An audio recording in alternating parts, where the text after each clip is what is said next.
Paul Leroux. Pendant plus de 10 ans, cet homme a dirigé l'un des plus vastes empires criminels de la planète. Trafic d'armes, meurtres commandités.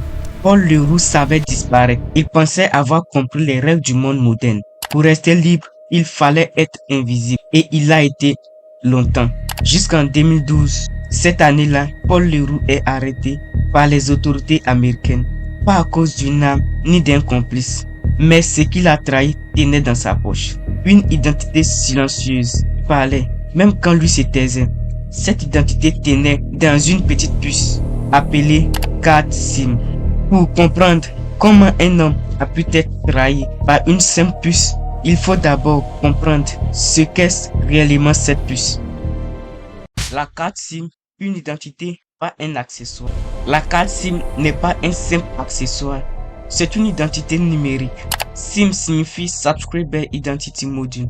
Son rôle principal n'est pas de stocker un numéro, mais d'identifier un utilisateur auprès du réseau mobile. Chaque carte SIM contient un identifiant unique, appelé IMSI ou International Module Subscriber Identity. Cet identifiant n'est jamais public. C'est lui qui permet au réseau de connaître un abonné parmi des millions d'autres. Pourquoi la carte SIM est indispensable au réseau mobile?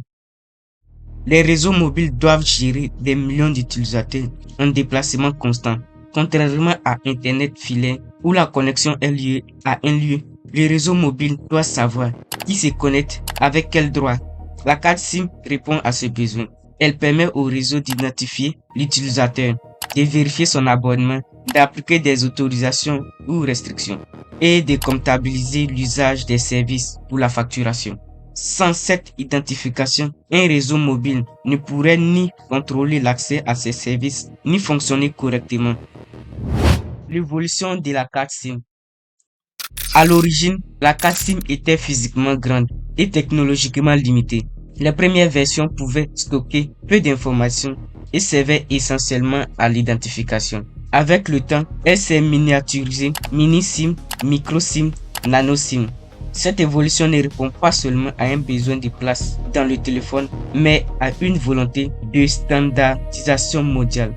Aujourd'hui, malgré sa petite taille, la carte SIM est intégrée dans une infrastructure mondiale complexe, interconnectée avec des milliers d'opérateurs et de centres de données. Sécurité. Ce que protège vraiment la carte SIM. La carte SIM intègre des mécanismes de chiffrement destinés à sécuriser les communications entre le téléphone et les réseaux mobiles. Ces systèmes rendent beaucoup plus difficile l'interception directe des données échangées.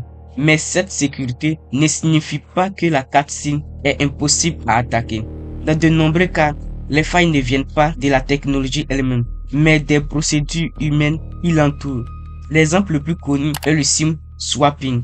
Dans cette attaque, un fraudeur parvient à convaincre un opérateur de transférer le numéro d'une victime vers une nouvelle carte SIM qu'il contrôle. Une fois le numéro détourné, il peut recevoir les appels, les messages et surtout les codes de vérification par SMS, permettant parfois de contourner plusieurs systèmes de sécurité en ligne. l'eSIM, continuité ou rupture. l'eSIM représente l'évolution directe de la carte SIM traditionnelle. Elle repose sur les mêmes principes d'identification et d'authentification, mais sans support physique amovible. Au lieu d'insérer une puce, l'identité mobile est téléchargée et configurée à distance. Cette technologie permet de stocker plusieurs profils d'opérateurs sur un même appareil et faciliter la connectivité des objets connectés. Mais cette évolution soulève aussi de nouveaux enjeux.